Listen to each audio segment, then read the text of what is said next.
¿Se oye? Ahora sí. Vamos a continuar con la segunda parte de la jornada. Yo no sé si esto es un embolado, si es un atrevimiento o un divertimento el presentar a José Antonio Alarcón en su biblioteca. Pero bueno, divertido la nuestra, es. la nuestra. Divertido es. Presentar a José Alarcón, pues es una cosa para mí muy entrañable porque es uno de mis mejores amigos. Y entonces es muy fácil. Todos ustedes saben que es licenciado en Historia Contemporánea con grado, que llegó a Ceuta a finales de los 80 de nuevo, después de una exitosa carrera y de una exitosa investigación en el campo del mundo obrero y de los temas políticos durante la Segunda República en Granada, y que muy poco tiempo después empezó a dedicarse a la historia de Ceuta y lleva 30 y tantos años dándole un cambio a cómo, bueno, poniendo las bases de nuestra historia contemporánea. Él ha tratado la historia de Ceuta no como una historia local, sino como una historia entroncada en la historia de España, en la historia de Marruecos, en la historia de Europa.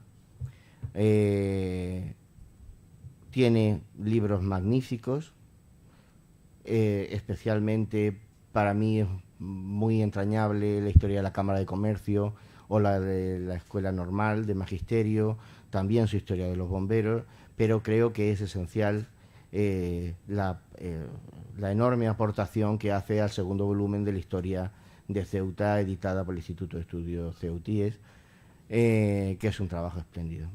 José es también es un investigador, como decía antes de Joan, de ponencias, de conferencias, de artículos largos, es decir, de no esperar a obras fastuosas, sino a sacar toda la investigación que va haciendo, sacarla pronto y rápido. De modo que es un placer poderle tener siempre en cualquier evento. Y nada más, vamos a escuchar esta ponencia que la ha titulado Ceuta 1918, crisis de subsistencia, movimiento obrero y cuestión social, y verán ustedes cómo la cuestión social tratada por él sí es sesuda, no como la mía, que como el Sálvame, o sea que mucho más interesante. Bueno, agradecer a José Luis la amable y excesiva presentación y decirle, no, ya le vamos a volver también el piropo, porque yo era un historiador sin imagen. Es decir, mi primera obra, la del movimiento obrero en Granada, es un libro sesudo de muchas páginas, pero ni una sola imagen, ¿no?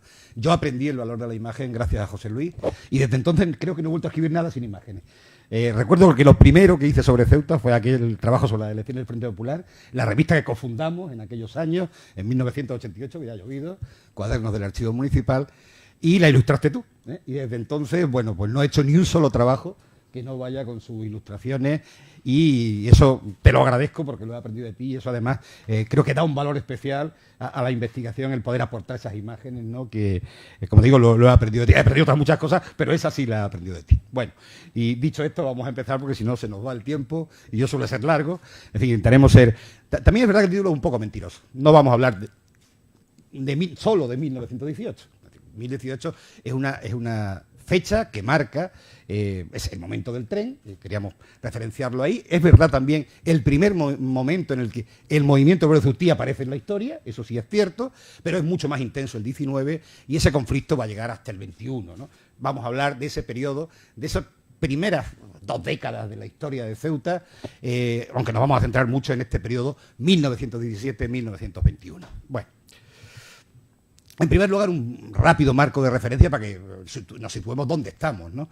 Pues estamos en plena Primera Guerra Mundial, que ha comenzado en julio de 1914 y va a durar hasta noviembre de 1918. Ceuta es un escenario de primera magnitud porque tenemos el frente de Gibraltar. Desde allí van a salir muchos de los convoyes que van a suministrar a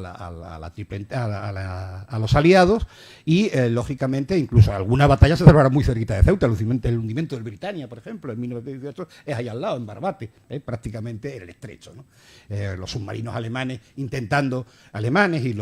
algo de la marina austriaca también, que tiene la zona mediterránea como objetivo, están permanentemente en estas aguas y, por tanto, estamos en primera línea de la guerra mundial, ¿no?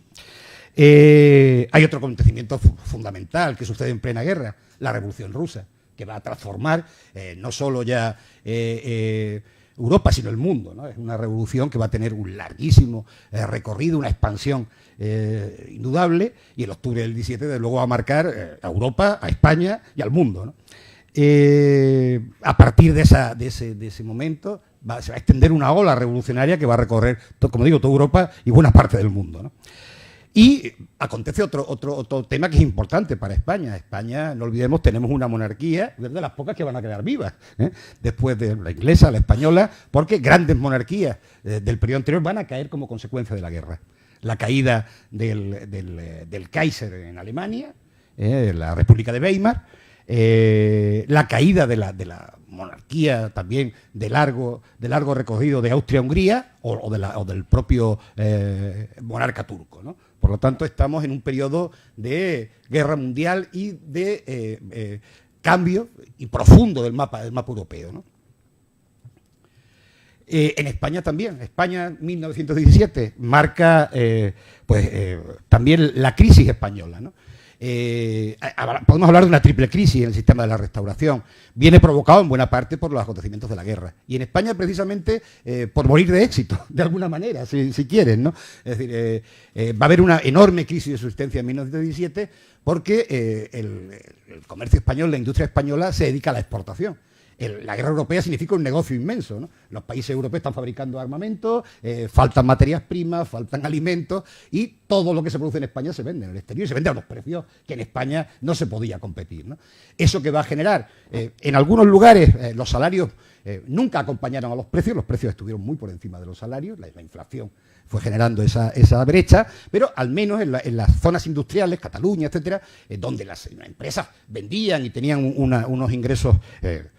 De hecho, son los únicos 5 años de la historia de nuestro país donde la balanza de pago se convierte de deficitaria a ser ampliamente, luego vamos a caer a partir del 19, pero son esos años de balanza de pago positiva, ¿no? Y en esas zonas los obreros pudieron más o menos seguir el alza de los salarios. En otras, como en Ceuta, donde no había economía productiva, sino una economía que yo he llamado capitalismo de contrato, de la que ahora hablaremos, evidentemente eso fue imposible y por lo tanto la brecha entre precio de las subsistencias y los salarios fue muy importante. Bien, como digo, por un lado, crisis política, el sistema de la restauración está agotado, a partir del 17 van a tener que recurrir a los llamados gobiernos de concentración, donde todas las ramas de los distintos partidos dinásticos tienen que ir, incluso hay que recurrir al propio Melquiades Álvarez, que en este momento estará en el lado revolucionario. Tenemos la Asamblea de Parlamentarios impulsada básicamente por los eleccionistas catalanes, pero a las que suma Melquiades Álvarez, donde los partidos obreros la ven con simpatía.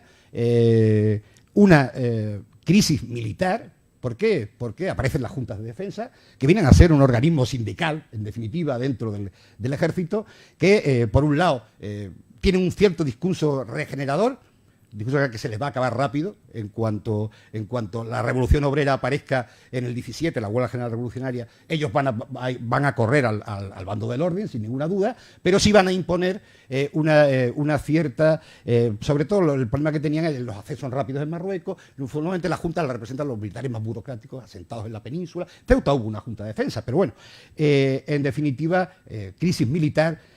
¿Por qué? De alguna manera los militares los gobiernos de la Restauración son incapaces de controlar a la cúpula militar, más que a la cúpula, a la Junta de Defensa, que fundamentalmente es un movimiento de coroneles hacia abajo, ¿eh? Los generales quedan un poco al margen, son las unidades realmente de tropas, las unidades, no los jefes burocráticos del ejército, las que participan en las juntas de defensa.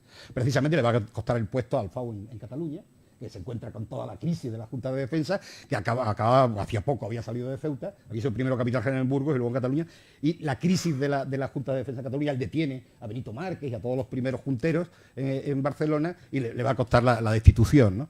en la Capitanía General de Barcelona. Y, por supuesto, el año termina en agosto con la huelga general revolucionaria, provocada muy especialmente por la crisis de subsistencia, pero también es verdad que ha habido toda una agitación desde el año 16. Hay una huelga en diciembre del 16 con bastante éxito, una huelga general que logra paralizar España durante 24 horas. Los ferroviarios están en ese año en una constante movilización, y es verdad que esa huelga del 16 y la movilización ferroviaria debilitó un tanto a la huelga general, que fue además duramente reprimida por el ejército, por los cuerpos represivos, que en definitiva tanto los políticos de la Asamblea Parlamentaria como las fuerzas obreras, en este caso UGT y CNT hacen la huelga conjuntamente, creían que esas juntas de defensa podían ponerse a favor de la revolución, a favor del cambio, y no fue así. La Junta de Defensa, como siempre, pusieron su fuerza a favor del gobierno y lograron controlar la huelga general revolucionaria de 1917. Bien. ¿Qué pasa con la crisis de existencia? Pues estamos ante un periodo donde se va a exportar todo lo que se produce prácticamente en el país. Una exportación masiva de alimentos, de materias primas, de manufacturas, de servicios. Prácticamente la flota nacional se pone al servicio de la guerra. ¿Por qué? Los beneficios son enormes, ¿no? Tener en cuenta, por ejemplo, y a pesar de los enormes riesgos, se perdieron cerca de 80 barcos españoles hundidos por submarinos alemanes pero a pesar de eso el negocio fue impresionante. Se abrieron, para que hagáis una idea, durante los años de la guerra se abren en España 58 navieras. Todas van a quebrar a partir del 19, la inmensa mayoría de las que se abren, pero durante esos años tienen unos beneficios enormes, ¿no? También una enorme subida de los fletes, ¿no?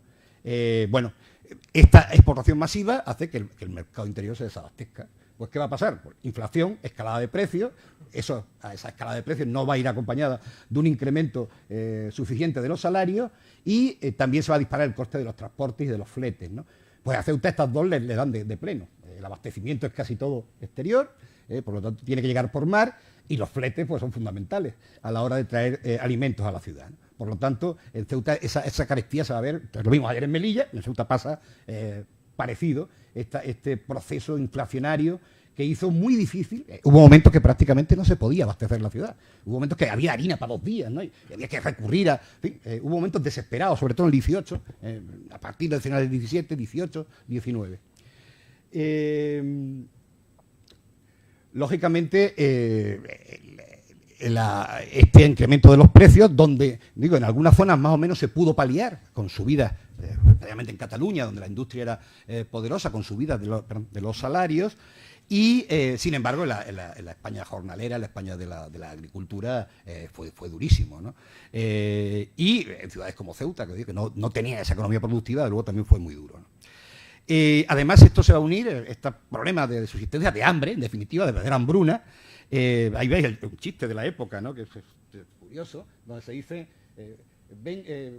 le voy a dar un saco de oro por 3 patatas y media. Bueno, un poco un chiste de un periódico de la época que nos demuestra la carestía de subsistencia de aquel momento, ¿no? Y a esto se une la mortalidad catastrófica que va a significar la gripe española, ¿no? Que además en una ciudad, en España en general, está carente del aparato sanitario en aquellos años, pero en Ceuta ya fue especialmente cruda por la carencia de ese aparato sanitario que no existía, ¿no? Tener en cuenta, hay cifras muy diversas, pero como mínimo la gripe española causó en España 150.000 muertos. Otras cifras hablan de 300.000. Entre 150 y 300.000 son los muertos que la gripe causó en esos años. Bueno, todo esto va a obligar a hacer una ley de urgencia en el año 1915, la llamada ley de subsistencia, que crea una comisaría. Luego se crea una comisaría de abastos que se encarga un poco de intentar que haya abastecimiento del mercado interior. Y se crean unas juntas locales que ahora veremos la de Ceuta, cómo funciona, etcétera, para intentar, aunque la ley lo intentó, incluso significa una primera intervención, se imponen tasas, hay sentencias de decomisos, se intenta combatir el acaparamiento, es decir, hay una cierta intervención pública del mercado, lo cierto es que no fue muy eficaz, ¿no? También son los años posteriores, los años del trienio bolchevique, la revolución rusa se extiende. En España hemos llamado a ese periodo que se extiende entre 1928 y 1921 el trienio bolchevique. Se acumulan los conflictos sociales, revueltas, huelgas, manifestaciones.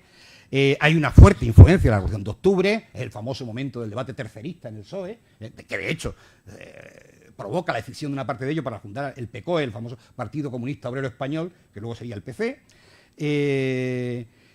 Se provoca, es decir, el momento que la guerra termina y van pasando los meses, pues empieza a disminuir la producción. Claro, ya el mercado europeo necesita menos de los productos españoles, no se ha aprovechado bien el momento para modificar la industria, nuestra industria está obsoleta, ha sido más un crecimiento por extensión que por inversión y por modernización y por renovación, y lógicamente pues se produce el círculo de inflación-deflación, paro, y bueno, pues un momento, y una real disminución de los salarios reales, fundamentalmente no tanto porque descendieran, sino porque el enorme número de personas que terminan en el paro, ¿no? Con lo cual los salarios globales reales descienden, ¿no?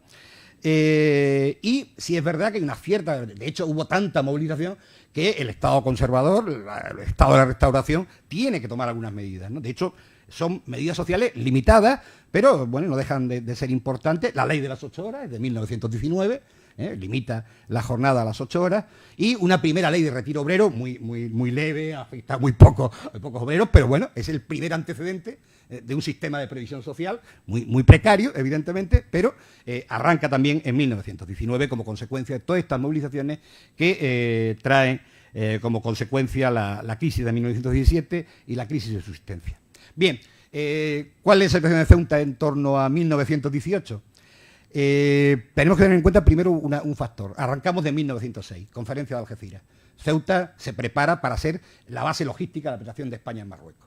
Desde ese momento la ciudad empieza a reforzarse, tropas, y empiezan las obras, ¿no? Las obras son primero el puerto, el ferrocarril, pero no solo eso. Pensar en todas las obras militares, son muchas las que se hacen, la traída de aguas de 1911, a continuación la burguesía ceutíes empieza a ganar mucho más dinero, empieza a construirse las grandes casas burguesas.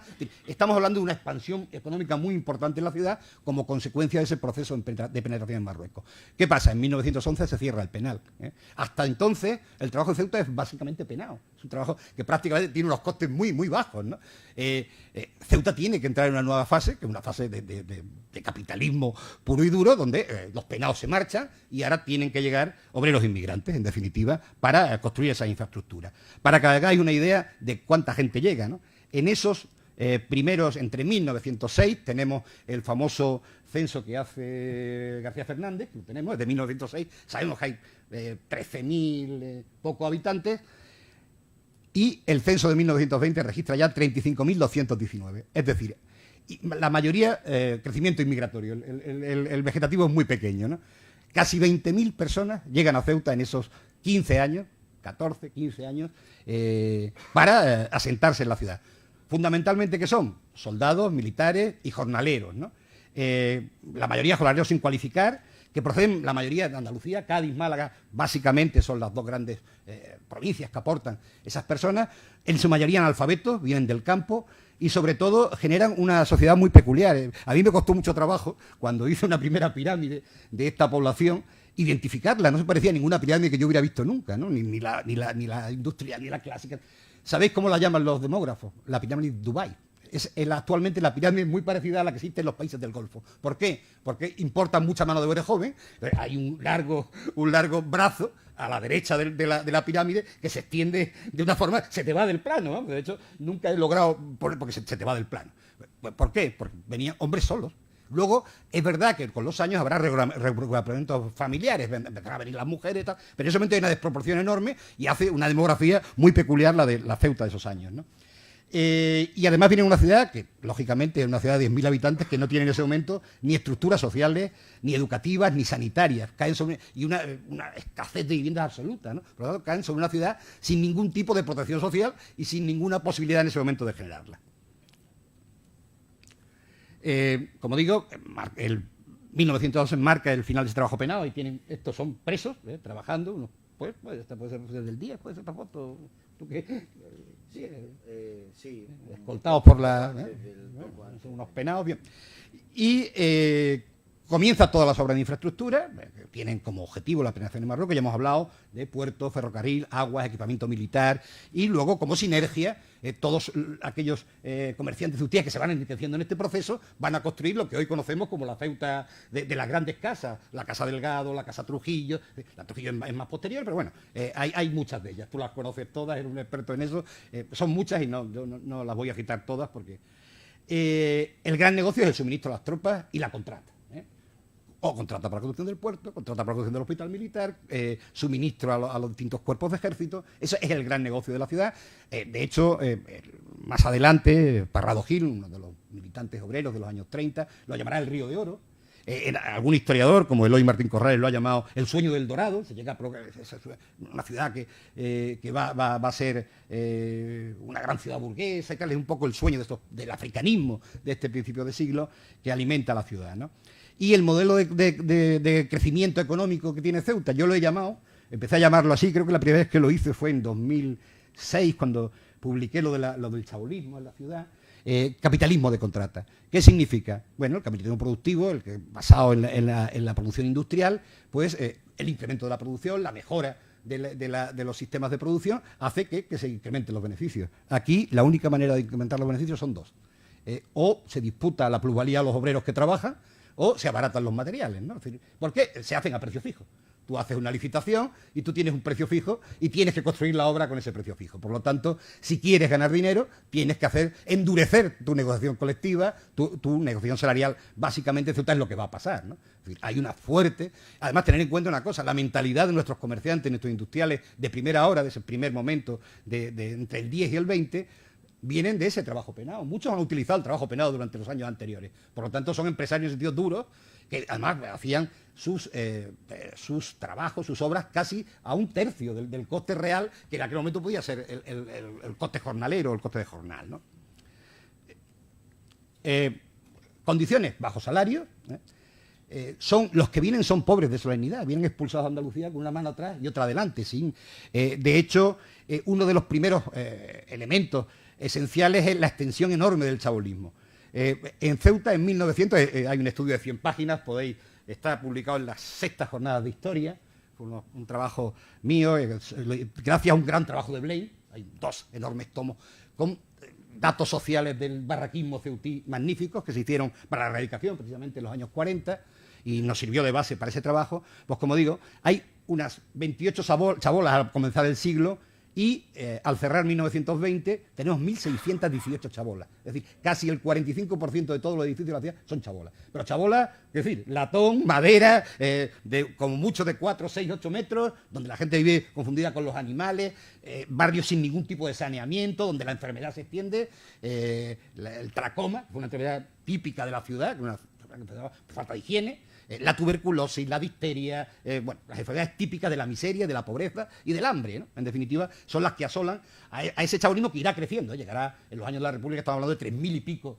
chabolas, 3.250 estaban censadas con 15.000 habitantes, ¿no? En ellas, ¿no? Es decir que, por lo tanto, la falta de higiene, la falta de sanidad, en ese momento todavía no se ha abierto el hospital, se está abriendo el hospital de Cruz Roja, hay un pequeño hospitalito, clínica de urgencia, que se atiende, muy poquita gente. Otro problema, el analfabetismo. La inmensa mayoría son analfabetos. Ceuta tiene una evolución distinta. Mientras la península va bajando en el alfabetismo, en Ceuta va subiendo. Por esa incorporación masiva de personas que no saben leer y escribir, ¿no? Y costará mucho tiempo. De hecho, hasta hace muy poco, éramos en la última dato, el año 2000, ya está un poco, debería actualizarlo, pero en ese año, porque fue el último año del libro de la historia de Ceuta, si lo miré, Ceuta estaba a un 2 y pico todavía de analfabetismo, cuando España estaba ya en el 0 prácticamente, ¿no? Es un dato. También es verdad que influyen mucho los 2 ritmos poblacionales, que habría que detallarlo con más cuidado, pero bueno, es decir, que ese analfabetismo se ha mantenido durante el tiempo, ¿no? Por lo tanto, estamos hablando de una ciudad de la desprotección y la miseria. Además fue más sangrante porque es un momento en el que la vieja clase pequeño burguesa de comerciantes de los años 10 se está enriqueciendo. Hay Trujillo, hemos citado antes, Delgado, etcétera, y hay un contraste enorme, hay una ciudad dual, frente a las grandes casas que están naciendo, la Casa Delgado, la Casa Trujillo, en fin, todo ese mundo chabolista que está naciendo a la vez, ¿no? Por lo tanto, estamos en una ciudad dual, en el fondo, es lo que va a provocar, más adelante, no en este momento, un duro enfrentamiento de clases en los años 30. Yo, en realidad, quería estudiar los años 30, pero si queremos conocer Ceuta, era imposible conocer los años 30 si uno no remaba hacia atrás y entendía cuál era el proceso que había llegado a la construcción de esa ciudad en 1930, ¿no? Los años de la República. La ciudad, la mendicidad y la usura se extiende. Hay un estudio el tiempo. Perdón. Hay un estudio muy amplio sobre la mendicidad, la usura, se llama Sopa Boba, Mendicidad y Juegos de Azar en la Ceuta, que también es mío, en la 7ª jornada de historia, si no recuerdo mal. Hacemos un primer balance de esa desprotección social, de esos problemas que sufre esta clase trabajadora inmigrante que llega a la ciudad, ¿no? Además, en este momento hay un problema que viene a sumarse a la situación de crisis, ¿no? La crisis de subsistencia va a provocar un recorte de la fuente fundamental de ingresos de la ciudad. La ciudad tiene casi el 90% de sus ingresos a través de lo que se llama el arbitrio de beber, comer y arder, ¿eh? Que es, bueno, también lo llamaban, en el presupuesto solía ponerse como recursos extraordinarios para cubrir el déficit, que era prácticamente todo el presupuesto municipal. Bien, pues ese capítulo, que era fundamental para el equilibrio financiero del ayuntamiento y para poder ofrecer mínimos medios de beneficencia, de protección social, va a descender durante los años de la crisis. ¿Por qué? Porque entran menos mercancías a puerto y por lo tanto el arbitrio de rebaja tienen que llegar a hacerle una rebaja al contratista de casi un 30%. Estamos hablando de un tercio del arbitrio, con lo cual en el momento más duro de problemas sociales resulta que el ayuntamiento tiene mucho menos dinero para gastar en esas necesidades, ¿no? Prácticamente por ese recorte de los arbitrios en este periodo. Bien. Es verdad que los primeros años de la guerra parecen transcurrir con cierta tranquilidad, con cierta normalidad. Toda la dinámica de la construcción del puerto, del ferrocarril, ha generado un cierto... Pero a partir de 1916 los efectos empiezan a sentirse en Ceuta. Hay que tener en cuenta también que hay un problema adicional. Es decir, el problema de la subsistencia de Ceuta es más grave que en cualquier otro lado de la península, por una razón. Porque el único impuesto prácticamente el único, hay otros pequeños, pero son muy pequeños, el único impuesto que mantiene la ciudad, que mantiene el equilibrio financiero del ayuntamiento, es ese arbitrio de beber, comer y arder, que grava precisamente esas materias.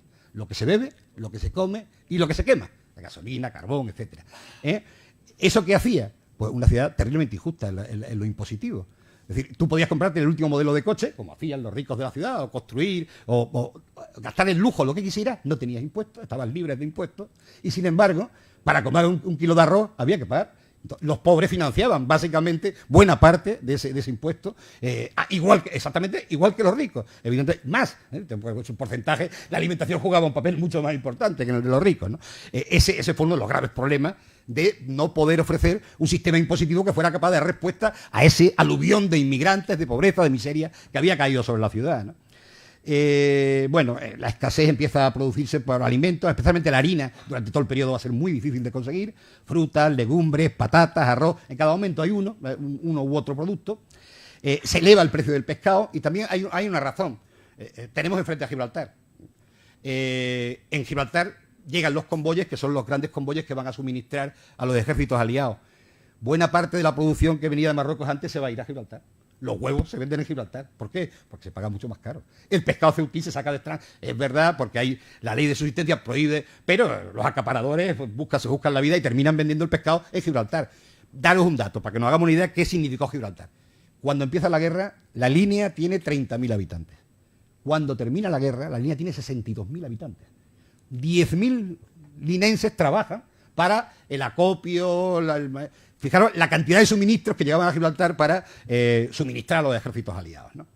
Y luego otro elemento es el fortísimo incremento de los fletes, que de media fue el 88%. Pudo depender, dependiendo de las mercancías y tal, pero la media, la Unión Mercantil, precisamente ahora saldrá el periódico, de ese día en que hablan hablan de los cálculos de los fletes, ¿no? Una media de 88% es un incremento enorme. Es decir, si tenemos en cuenta que los alimentos los gravaba el impuesto el arbitrio. El arbitrio de puerto, porque el puerto se está construyendo con un arbitrio especial que se cobra, no solo con eso, también hay una subvención del Estado y tal, pero que se cobra a las mercancías, con lo cual encarece aún más. Y si le metemos los fletes, pues claro, el precio se dispara de una manera espectacular, ¿no? Bien. Además se produce toda esta situación de especulación, de agios, de acaparamiento, que desde la Junta de Subsistencia se intenta combatir. Será más eficaz en el momento que hay, en este periodo pasan varios alcaldes, empieza con Trujillo en 1914, luego vendrá Blon, de la Torre, y por fin Martínez Durán, ¿no? Martínez Durán es el que realmente intenta poner más seriedad en la Junta de Subsistencia, tomar medidas eficaces. Ya veremos algunas de ellas, pero de todas maneras no son totalmente eficaces y el acaparamiento continúa durante los años de la guerra. Bien,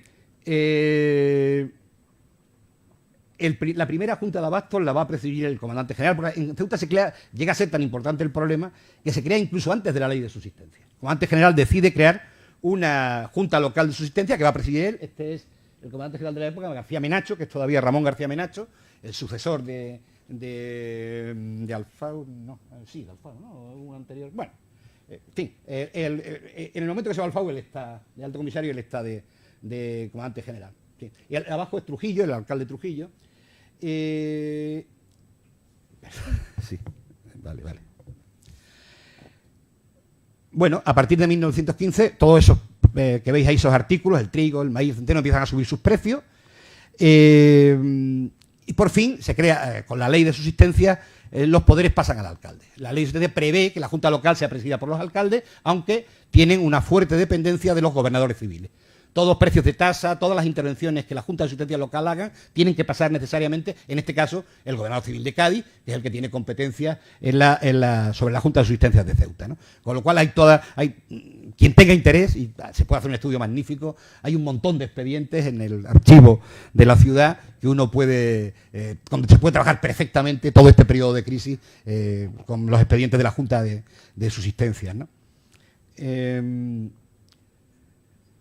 En definitiva, lo que se intenta de la Junta de Subsistencia es, primero, generar determinados precios de tasa, especialmente el pan, artículos de primera necesidad, aunque los empresarios ceutíes se van a oponer reiteradamente. La Cámara va a tener una batalla permanente, no quiere que el mercado sea intervenido, quieren un mercado libre, que no haya precios de tasa, y va a haber una pelea permanente. Es curioso, porque muchos de ellos son los mismos, ¿no? Es decir, en la Cámara, cuando no están en el Ayuntamiento están en la Cámara, y cuando no están en la Cámara están en el Ayuntamiento. Pero bueno, hay una verdadera oposición entre la Junta de Subsistencia y los organismos de la Cámara. Otro de los suministros que va a llegar a faltar es el carbón. Para que os hagáis una idea, la empresa de alumbrado, propone una tasa, incrementar los precios del alumbrado en un 25%. Al final, después de mucha discusión, y la Junta de Subsistencia consigue que sea en solo un 10%, pero se incrementa durante todo el periodo de la guerra. También el precio del alumbrado va a subir porque no hay carbón. El carbón venía básicamente de Inglaterra. Es muy difícil aprovisionarse de hulla o de carbón y, por lo tanto, el mercado está muy complicado y hay que subir los precios, ¿no? Otro de los elementos es el impuesto del azúcar. Se pone un impuesto especial en esos años sobre el azúcar que llega al norte de África y pues se incrementa el precio casi un 20%. Luego, después de la guerra, esta tasa podrá ser derogada, pero durante los años de la Guerra Mundial tenemos un azúcar carísimo, ¿no? Por este impuesto sobre el azúcar que se le pone al azúcar en el norte de África. Escasez de lubricantes, ¿no? Que se detecta en febrero de 1918. De hecho, en un momento dado, curiosamente, a veces la Cámara se oponía a las tasas y otras veces las defendía. ¿Cuándo la Cámara hace una ardorosa defensa de las tasas? Cuando el tema es el carbón. ¿Por qué? Porque sus industrias necesitan carbón. Mantenga usted el precio de tasa, que si no, me sale un riñón poner las industrias en marcha, ¿no? Entonces ahí la Cámara sí que hace una defensa del precio de tasa, ¿no? El suministro se complica mucho desde 1918.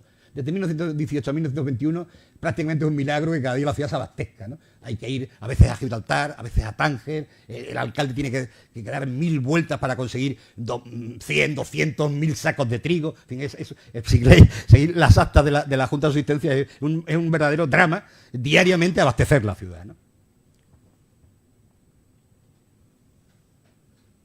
Bien, esto va a provocar primero un enfrentamiento entre, por un lado, el ayuntamiento y la empresa de alumbrado, por el tema de los precios de la luz.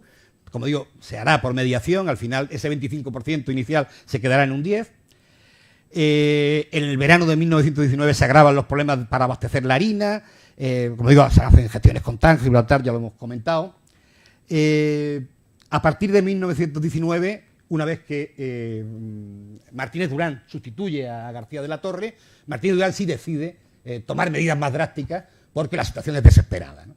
Y él decide incrementar los precios de tasa, tasar más alimentos, en definitiva, que tengan un precio de tasa, y crear lo que se llaman las tablas reguladoras. Las tablas reguladoras es una forma de intervención del mercado muy, muy curiosa. Lo que hacía el ayuntamiento es comprar la subsistencia, compraba harina, compraba pan y ponía unos puestos que daba a comerciantes que se ofrecían voluntarios y tenían que vender al precio de tasa que el ayuntamiento ponía, ¿no? Con una muy pequeña ganancia, y fue la única manera de que muchos hogares pudieran alimentarse, ¿no? Con esa intervención del mercado, que no es propia de un sistema capitalista, evidentemente, pero la situación era tan desesperada que hubo que recurrir a ese sistema. Llega a ser tal que ni eso arregla la situación. Hay muchísimas personas que no pueden comer, los salarios no llegan, y hay que construir un comedor de caridad que va a estar situado en lo que luego fueron lo que en ese momento ya eran, creo, las escuelas Victoria Eugenia, en el que no solo para los niños, sino también para adultos. Y lo que pasa es que son tan pocos los recursos que tiene el ayuntamiento en ese momento, por la crisis del arbitrio, que tampoco se está ingresando, que tiene que destinar buena parte de lo que era el presupuesto de beneficencia a crear ese comedor. Con lo cual la beneficencia queda bastante desabastecida. La beneficencia suponía medicamentos, hospitalizaciones, socorros diversos, y esto prácticamente se queda sin partida porque hay que dedicar el dinero a dar de comer, sencillamente en estos comedores de caridad que va a administrar precisamente Adolfo Orozco Moyá en ese momento. O Moyá Orozco, efectivamente. Bien, esto empieza a mejorar solo a partir de 1921, donde esas tablas reguladoras que crea el ayuntamiento va logrando que se abaraten, y además Martínez Durán sí es más duro con los decomisos, va decomisando alimentos, genera un sistema mucho más disciplinado de intervención de subsistencia del que había existido hasta ese momento, ¿no? De hecho, la Cámara en 1921, ya casi cuando el problema está empezando a resolverse, se compromete, si se quitan las tablas reguladoras, son enemigas de la intervención del mercado, con el ministro de Fomento, a que ellos intentarían controlar el alza indiscriminada de precios y que ejercerían como órgano empresarial para evitar estas alzas indiscriminadas, ¿no? Para intentar evitar, o que desaparecen, que de hecho desaparecen durante el año 21, las tablas reguladoras, ¿no? Bien, toda esta cuestión va a terminar en un... No solo vamos a ver las primeras huelgas obreras de la ciudad, sino también el primer lockout patronal. En 1920-21 vamos a asistir a un lockout patronal de 3 días, no fue corto, fundamentalmente por un rifirrafe entre Martínez Durán, alcalde del momento, que fue miembro del Partido Reformista de Melquiades Álvarez. Es el primer momento, además, en que un partido de fuera de la Restauración gobierna la ciudad, ¿no? Ese momento de 1919. Y estos señores tan serios, donde vemos a Trujillo, vemos a Acevedo, vemos a Álvarez, bueno, en fin, a Ruiz Medina, este es Acevedo, este es Ruiz Medina, bueno, son los grandes empresarios. Arango, que está en el centro, es presidente de la Cámara, son los grandes empresarios de la ciudad que se van a oponer. ¿Qué es lo que decide? ¿Qué hace Martínez Durán? No se puede seguir financiando Ceuta con un impuesto basado en los alimentos, ¿no? Necesitamos ampliar esa imposición. Elige una serie de productos a los que va a gravar, hace un presupuesto extraordinario y ahí fue todo, ahí fue Troya, ¿no? La Cámara de Comercio se niega en redondo a que esa reforma hacendística, que era mínima, tampoco, no creáis que va a ser, estamos hablando sobre un presupuesto de 1 millón de pesetas de la época. Las reformas hacendísticas de Durán significaban en el momento más álgido 250.000 pesetas, ¿sí? Tampoco era, pero en fin, bueno, pues la burguesía local se va a oponer. Va a haber primero una gran manifestación y un cierre patronal que además está a punto de impedirlo el comandante general de la época, que es Arraiz, Domingo Arraiz, porque dice que, hombre, ¿cómo van a quedarse a alimentar las familias de los oficiales que están en combate? Se han reemprendido la guerra a Marruecos, estamos en el momento justo o poco antes de la toma del Fondata en Jedida, y los empresarios hacen el lockout y se comprometen con el comandante general a satisfacer la alimentación de las familias militares, ¿no? Bien, pues este lockout patronal, pasa que no sé cómo vamos de tiempo. Vale. Sí me gustaría leer algo brevemente. En esa confrontación entre el ayuntamiento y la burguesía local representada por la Cámara, esto es algo de lo que dice, esto es lo que va a explicar el alcalde. En la Junta Social, era un órgano que aprobaba los presupuestos en aquella época, se componía de los concejales y una serie de compromisarios elegidos entre los mayores contribuyentes de la ciudad, ¿no?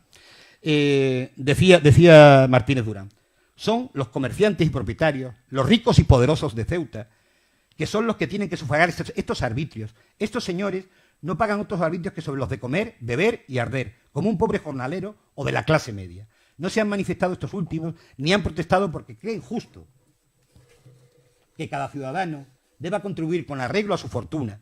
No se han manifestado los que con mísero jornal soportan onerosos alquileres y precios de subsistencia usurarios. Solo hay en esta reclamación egoísmo, desdichado antipatriotismo, chico para fines personales y políticos. Es lo que dice Martínez Durán, un miembro de esa clase. Es un miembro, ha sido miembro de la Cámara, fue miembro del Partido Conservador en el inicio de su carrera política, conoce bien a esa burguesía local a la que se va a enfrentar, ¿no? Más adelante, el discurso es muy largo, yo se les recomiendo que lo lean. Está publicado en mi libro de la Cámara, está publicado el texto completo, es un texto donde Martínez Durán ataca duramente a esa burguesía del momento, pero le voy a leer un párrafo, que son los dos párrafos más interesantes, porque es larguísimo y nos llevaría un buen rato, ¿no? Pero lo invito a que lo lean porque es interesantísimo a quien quiera conocer la Ceuta de la época. Dice Martínez Durán: hagamos historia. En septiembre de 1920, visto que las exigencias de los distintos servicios del municipio, acrecentadas por los elevados precios que alcanzaban todas las materias, medicinas, alumbrado, etcétera, y no ser posible demorar el mejoramiento de los sueldos a empleados y jornaleros al servicio municipal, ya que a estos, como a todos los demás, alcanzaba la carestía de la subsistencia, llevó a cabo el ayuntamiento un aumento de tarifas de los arbitrios, única forma de que la ley le permitía en aquellas alturas del ejercicio económico para solucionar la crisis que corría en la hacienda municipal. Castigar los arbitrios sobre los artículos de comer, beber y arder no era posible, ni justo, ni humano. Y se creyó que los comerciantes de Ceuta, que impunemente sangraban al pueblo, cobrando precios exorbitantes por las mercancías, aprovechándose de las tristes circunstancias de la guerra europea, que no satisfacían contribución alguna al Estado, ni arbitrio de ninguna especie al municipio, debían contribuir con algo de sus impúdicas ganancias a remediar estos agobios del municipio y hacer posible las dichas mejoras de un pueblo que con tanta paciencia ha visto improvisar fortunas a costa de sus estómagos. Bueno, la cara sí que no tiene desperdicio, les recomiendo que lo lean si quieren conocer la Ceuta de la época, porque además luego se explaya, habla de la fortuna de cada uno de ellos, es decir, cómo se han hecho, en fin, es muy interesante, muy ilustrativo, es uno de esos textos que realmente son importantes para la construcción de la historia de la ciudad. Bueno, como decía, esa es el enfrentamiento duro que hay precisamente por generar un sistema ligeramente más justo en el tema hacendístico, ¿no? A partir de aquí se van a generar las movilizaciones obreras, lógicamente. En 1918 existe un primer meeting, además, curiosamente, en ese momento es conjunto, entre la Cámara de Comercio y el Centro Obrero Ceutí. El Centro Obrero fundamentalmente agrupa obreros portuarios, canteros. Tened en cuenta que entonces entre las canteras de Benzú y de San Amaro y la obra del puerto hay cerca de 2.000 personas trabajando. Estamos hablando de la gran concentración obrera de la ciudad, ¿no? Y en ese momento hay un gran interés, os digo por qué. Preside la Cámara de Comercio Arango. Arango tiene un gran problema. El Estado no le está pagando la contrata del puerto. Sus obreros le piden subidas de salario y no puede responder porque el Estado en ese momento no puede atender las necesidades, no se llega con la subvención, no se llega con los arbitrios de puerto y al final se tiene que reformar una ley de empréstito que se había aprobado en el 12 que no se había usado, pero tarda muchísimo, hasta el año 20 no está disponible. Y entonces, bueno, Arango está echando a los obreros a la calle, en definitiva, para presionar al Estado a que le pague la contrata, porque acumula ya a esas alturas casi 1,5 millones de la época, que es una cantidad enorme de dinero, de débitos del Estado, ¿no? Por eso estas primeras movilizaciones serán conjuntas. Arango le dice a sus obreros portuarios: si queréis cobrar, habrá que plantearle un conflicto al Estado, ¿no? Bien. En marzo vuelve a haber otra manifestación, otra concentración por la crisis portuaria, por esta crisis de financiación de las obras del puerto, pero en ese momento el comandante general interviene, es Arraiz, que lo tenéis ahí en la foto, y dice, bueno, oiga, le dice a los empresarios, esto de la solidaridad de ustedes con los obreros no me gusta un pimiento, esto se ha acabado, esto es una zona de guerra y aquí ustedes no me sacan más los obreros a la calle. La Cámara en ese momento repliega, se retira, pero la movilización obrera va a seguir, lógicamente. Digo, ese momento de confluencia de intereses de la Cámara y las primeras organizaciones obreras tiene que ver con esos intereses de Arango también, que son los intereses también, al fin y al cabo, de los propios obreros portuarios que dependen su subida salarial de que el Estado pague las obras del puerto, que además luego se encarecen muchísimo porque, claro, con motivo de la guerra hay que hacer una revisión de precios que se incrementa el coste global en unos 7 millones de pesetas de la época. Bueno, estos problemas de financiación que ya hemos contado, no vamos a entendernos más. Esto lo hemos contado también. Hay que tener en cuenta las duras condiciones de trabajo en el puerto. Hay un primer texto que ustedes pueden leer en un librito de viaje el de Aguilar, ¿te acuerdas tú del título? Es un librito que viaje por Ceuta, y donde nos cuenta estas primeras condiciones de trabajo en la cantera de Benzú, que la visita con Antonio Ramos, hay una fotografía de ellos dos juntos en aquella zona, donde habla de las duras condiciones de trabajo de estos obreros, ¿no? No solo los bajos salarios, sino los constantes accidentes de trabajo, ¿no? Hay muchísimos accidentes de trabajo. He señalado dos de los más graves, el de 10 de septiembre de 1916 y el de 13 de julio de 1917, donde hay varios obreros muertos, a varios se le tienen que amputar las piernas y hay como una treintena de heridos en estos accidentes de esos días. Pero hubo muchos más, ¿no? Es decir, que había unas condiciones. Ahí tenéis algunas imágenes de esas canteras, de esas obras, donde, bueno, pues realmente el trabajo fue durísimo, ¿no? Y con casi ninguna medida de seguridad, ¿no? A partir de 1918 los obreros empiezan a movilizarse por el incremento salarial. La contrata dice que no puede acceder porque le están impagando y por lo tanto no tiene dinero. De hecho, va al ayuntamiento y dice, oiga, yo paro la obra, y allá ustedes entiéndansela con los obreros que ya verán. El 23 de febrero de 1919 se celebra una gran asamblea convocada por el Centro Obrero Ceutí, donde exige medidas inmediatas y contundentes al Ayuntamiento de Ceuta para evitar la crisis de subsistencia. Y en concreto sus peticiones son que se pongan en marcha obras públicas contra el paro, que se está empezando a hacer un importante estropicio en la ciudad, y la rebaja de los precios de artículos de primera necesidad. Esas son las dos grandes reivindicaciones obreras del momento. Ante la falta de medidas reales van a terminar colocando una huelga general, es la primera huelga general en la historia de Ceuta. Es la huelga del 10 de marzo de 1919. Y la huelga va a ser un éxito total, eso dice la prensa de aquellos días, y logra paralizar prácticamente toda la actividad laboral. Empieza en el puerto, los obreros portuarios son el gran agente de piquetes, de transmisión de la huelga, pero prácticamente a mediodía de ese día la ciudad está enteramente cerrada. Y solo, la verdad es que no hay grandes incidentes, solo pequeños incidentes, algún desperfecto en un café. De hecho, solo hay un obrero detenido a lo largo de la jornada, con lo cual demuestra que tampoco fueron especialmente graves los incidentes de aquel día del 10 de marzo. Ante esa presión obrera es cuando Martínez Durán empieza a actuar. Hemos hablado ya de la actuación de Martínez Durán, porque pues, está presionado ya por la clase obrera ceutí y comienza a adoptar medidas. Primero consigue que algunos mayoristas cedan alimentos para esas tablas reguladoras que hemos hablado, empieza a conseguir alimentos que va a vender directamente el propio ayuntamiento para abaratar su coste. Y también va a proponer un pequeño impuesto, que pone aquí abajo, sobre solares, rejas y salientes, canales, para impulsar obras que pudieran coadyuvar al tema del paro, aunque no va a recaudar mucho con ese impuesto. Y bueno, pues la tabla regular, en fin, un poco ya las medidas que hemos ido comentando son las que va a adoptar. Pero la crisis portuaria sigue. Arango le dice al ayuntamiento que no puede subir los salarios si no se le paga, si la ley del empréstito no sale adelante. Al final, la cosa termina en una huelga, efectivamente. El día 28 de marzo, los obreros portuarios declaran la huelga, se paraliza totalmente las obras del puerto, las canteras, y la huelga va a durar hasta el día 5 de abril. No sabemos, o por lo menos no hemos logrado conocer a través de la prensa graves incidentes de esos días, pero sí que el paro fue efectivo, en este caso en el puerto y las canteras, básicamente, ¿no? Por fin, en 1919, a finales en julio, se aprueba la ley del empréstito, se eleva a medio punto el interés de las obligaciones, pero la verdad que no tiene éxito. De hecho, al final, es la propia empresa la que se va a tener que quedar con las obligaciones para pagarse de una manera un poco extraña, ella misma, con esas obligaciones que se generan, pagarse la continuación de las obras, ¿no? El empréstito fue un verdadero follón, la financiación de la obra del puerto fue un follón. También conocemos en esos días, va a haber en ese año, entre el 5 y el 15 de enero, 10 días de huelga de los panaderos ceutíes. Esta la hemos recogido a través del informe del Instituto de Reformas Sociales. Se planteó por aumento de salarios. La foto de los panaderos no es de Ceuta, no logró encontrar ninguna foto de panaderos de Ceuta de esos años.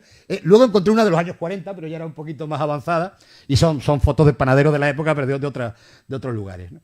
La cuestión que se planteaba era el aumento de salarios, la mejora de las condiciones de trabajo.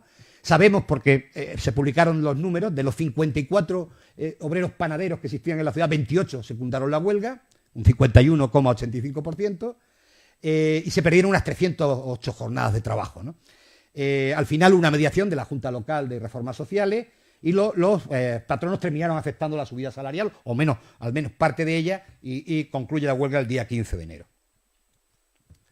Otra huelga fue la de la Marina Mercante, en septiembre de 1919. Fue una huelga nacional, al puerto de Ceuta la afecta. Hay 2 barcos en ese momento en Ceuta que van a parar, van a quedar parados en Ceuta, el Lloveras y el Vicente de la Roda. Están ahí, son los barcos, no sé cuál es uno y cuál es otro, pero uno es el Lloveras y el otro el Vicente de la Roda. Y el de abajo, al final, para evitar que la ciudad quede desabastecida y tal, logran que el Santa Teresa, que era un remolcador que hacía la línea hacia el Rincón de Merí, no me acuerdo si era militar o era de Arango, en fin, pero este pequeño transporte, este remolcador, es el que va a hacer, digamos, de rompehuelga, de esquirol de esa huelga de la Marina Mercante, y va a hacer la travesía entre Ceuta y Algeciras esos días que dure la huelga de Marina Mercante de enero de 1920. Bueno, hemos recogido, tampoco, bueno, no hay que citarlas todas. Hubo también una negociación colectiva a partir de julio de 1914. ¿Y quién va a hacer esa negociación colectiva? Básicamente por parte empresarial, que siempre es la Cámara de Comercio. No hay una patronal establecida, hay alguna pequeña patronal, pero básicamente siempre tutelada por la Cámara. Y la Cámara no es solo una Cámara de representación oficial, sino también un sindicato empresarial, en definitiva. Bueno, pues ¿cuáles son los principales conflictos que se ventilan en esas negociaciones colectivas? Pues la ley del descanso dominical, que era de 1904, porque en Ceuta no debía aplicarse de ninguna de las maneras, pues fue discutida durante todo el periodo, cómo se aplicaba esa ley del descanso dominical, en la carga y descarga y en el comercio, básicamente, donde esa ley parecía no aplicarse debidamente. De hecho, hay un acuerdo, pero incluso se autoriza que para carga y descarga en concreto se pudiera trabajar los domingos por la necesidad de descargar los barcos y tal. Al final llega a un acuerdo entre los obreros y la Cámara de Comercio. Otra, la Asociación de Dependientes, que tuvo una cierta fortaleza, se creó en 1915, de las más antiguas asociaciones de la ciudad, y por regulación de horario y el cierre nocturno, horarios, cierres, salarios eran los temas fundamentales de negociación colectiva. Tenemos, por ejemplo, sociedades de estibadores, de carga y descarga del puerto, como la Aurora y la Naval, que van a exigir a sus consignatarios pues, subidas salariales y reducción de jornada en agosto de 1918 y en abril de 1919. Nuevamente los dependientes de comercio volverán a plantear un conflicto colectivo por el descanso dominical en septiembre de 1918. Otra de las temas que se debatirán a partir de 1919 con la nueva ley de las 8 horas, cómo se aplica las 8 horas a los distintos sectores laborales de la ciudad. Va a haber bastantes conflictos con esta aplicación. De hecho, la Cámara pide que sean 10 horas para el comercio en Ceuta, porque hace una mala lectura de una ley anterior. Al final, bueno, interviene la Junta de Reforma Social y dice que la lectura de la Cámara no es, y si quieren llegar a un acuerdo con sus obreros tendrán que pagar horas extraordinarias si quieren que esas 2 horas se cumplan, ¿no? Habían hecho una mala lectura, decía que había una ley anterior que invalidaba la ley del descanso, la ley de 8 horas de 1919, y no era así. Efectivamente, la interpretación de la Junta de Reformas Sociales no le es favorable a los empresarios y tienen que pactar pues, un determinado estipendio de sueldos extraordinarios con motivo de ese incremento horario, ¿no? Van a conseguir, va a haber peticiones y van a conseguir, en el caso de los empleados municipales, uno de los motivos que alega precisamente en 1919 se crea presidente de la Asociación de Empleados Municipales, y presiona, porque también la carestía les afecta, es uno de los motivos que alega Martínez Durán para la reforma impositiva, ¿no? Esa necesidad de tener que pagar salarios dignos con los que puedan comer sus empleados municipales, ¿no? Que habían crecido, de los 50 de principios de siglo ya estamos hablando de 150 o más empleados municipales. Y los cocheros también hacen alguna petición salarial. Pacto de ampliación horaria, con una comisión paritaria, que es una de las primeras que se crea en la ciudad para su cumplimiento en 1920 y 1922. Y un hito importante fue, Ceuta había una ley de tribunales industriales de 1912, pero en Ceuta no se había aplicado. Por fin, en 1919, el crecimiento de la conflictividad, el crecimiento del movimiento obrero a partir de los años 10, pues hace que se vea necesario la implantación de los tribunales industriales en Ceuta, y en junio de 1919, en febrero es cuando se decide crearlo, pero no concurren los suficientes asociaciones patronales y obreras, y al final es en junio del 19 que se elige se va a elegir se hacían cada 2 años las elecciones, se van a elegir en 4 ocasiones, hasta la dictadura de Primo, que elimina estos tribunales industriales, y de ahí van a aparecer los primeros nombres de líderes obreros, digo, al menos los que más representaron a los trabajadores ceutíes en esos tribunales industriales, por votación de sus compañeros. Hubo votaciones muy diversas. La primera participan 100 y pico obreros de la ciudad, en la segunda ya es más amplia, hay 600, y las demás unos 300 en cada votación. Bueno, pues los que repiten más veces como representantes de esos obreros son el dependiente de comercio Manuel Centeno, creo que era herrero Pedro Blanco, Salvador González Rueda, José García Díaz, Miguel Mondéjar o Andrés Trujillo Romero, son aquellos representantes, junto, que ahora voy a hablar de la parte, más votados, que son esos primeros nombres, digamos, de un cierto liderazgo obrero, o al menos representantes de sus compañeros en estos tribunales de negociación que se crean en la ciudad en 1919. Pero quizá la voz más importante de la clase obrera ceutí de ese momento es la de Juan Bautista Otero García. Juan Bautista Otero es un señor que nace en Madrid. Tenemos poca información biográfica de él, de hecho alguna vez lo he contactado a José Luis, no hemos conseguido mucha, alguna, tenemos poca, pero sabemos que nació en Madrid, en el distrito de Palacio, llega a Ceuta probablemente en ese momento de la expansión comercial, en los primeros años 10, y va a conseguir ser elegido concejal en las elecciones de 1920, va a ser el azote, digamos, la voz obrera en el ayuntamiento. Subsistencia, junta de casas baratas. Había una ley del 12, el ayuntamiento debía haberla cumplido y prácticamente en el 19 no había ni creado la Junta de Casas Baratas, ¿no? Otero, cada una de sus intervenciones, cada pleno, recordará que hay que crear la Junta de Casas Baratas, que es necesario acabar con el chabolismo, va a sacar permanentemente los temas de subsistencia, va a ser un crítico permanente de la acción del ayuntamiento, que lo va a empujar a tomar medidas en la crisis de subsistencia. Por lo tanto, podemos hablar de este primer representante obrero. También, es decir, no hay en este momento, no hay presencia, o no tenemos constancia, ni de las 2 grandes centrales que están naciendo en el país, CNT y UGT, va a ser posterior, a finales de los años 20, aunque algunos de estos que hoy vemos terminarán militando en los 20 y los 30 en esas organizaciones, ¿no? ¿Y cuáles son las organizaciones que hemos podido ver durante estos años?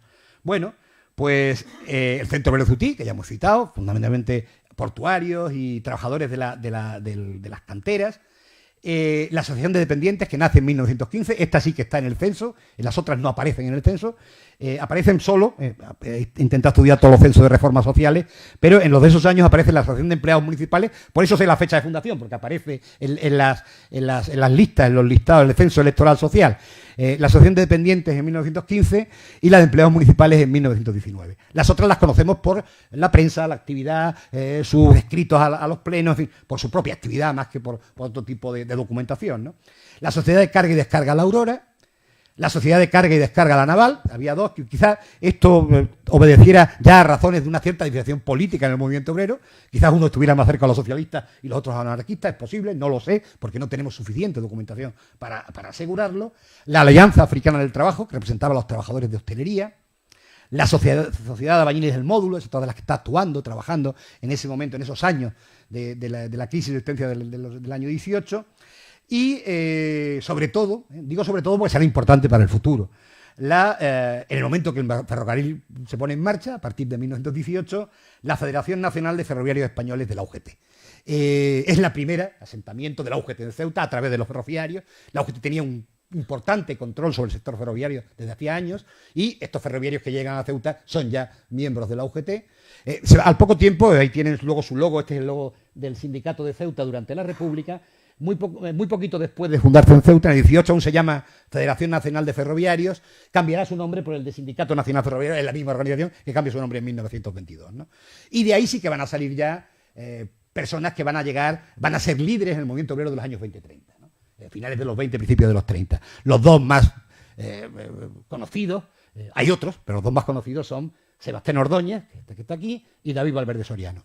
David Valverde Soriano será presidente de la agrupación socialista, será alcalde de Ceuta, el primer alcalde socialista de Ceuta en 1932, tendrá periodo, para los que son los periodos republicanos, largo de mandato, casi 2 años de mandato en el Ayuntamiento de Ceutí, pero él llega, tiene que venir, viene de Almería, porque él era parralero, tenía su familia, era parralera, pero con la crisis de la filoxera y los problemas de la uva tuvo que emigrar a Ceuta, y su primer trabajo es como factor del ferrocarril. Luego mejora su condición, terminará siendo un comerciante, un agente de aduanas, etcétera, pero su primer origen, su origen inicial es precisamente en el ferrocarril, y Sebastián Ordóñez trabajará mucho tiempo en el ferrocarril, será presidente de la Casa del Pueblo, dirigente de la UGT, del Partido Socialista.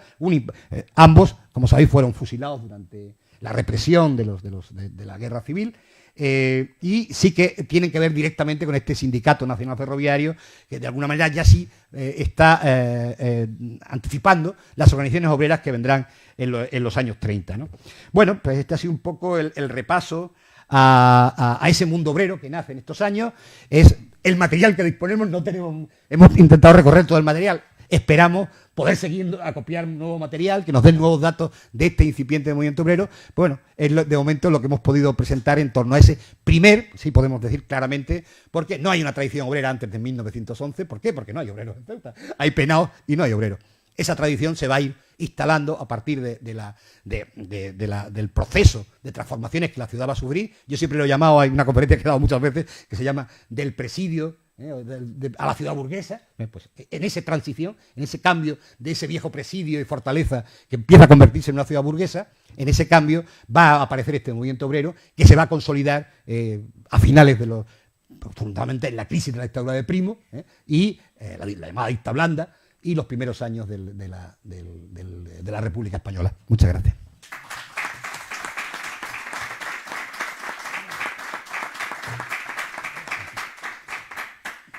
Muy bien, pues después de esta visión de la Ceuta de esos años, principalmente de los años posteriores a la inauguración del ferrocarril, estamos abiertos a sus preguntas. Yo quería hacerte una pregunta, José, porque hay ahí una serie de personajes muy interesantes que afrontan estos años con posiciones muy diferentes. Arango está claro que es el que más se juega, es el que más pierde relativamente, teniendo en cuenta la enorme fortuna que tiene. Hay que entender que cuando se marcha, en el año 28, él ha perdido 3 millones de pesetas de la época, ¿no? Así todo, la mayoría de sus propiedades las dona. Y se va a seguir construyendo puertos, se va a Arcila, a hacer el puerto de Arcila. Pero tenemos otra figura como es Isidoro Martínez.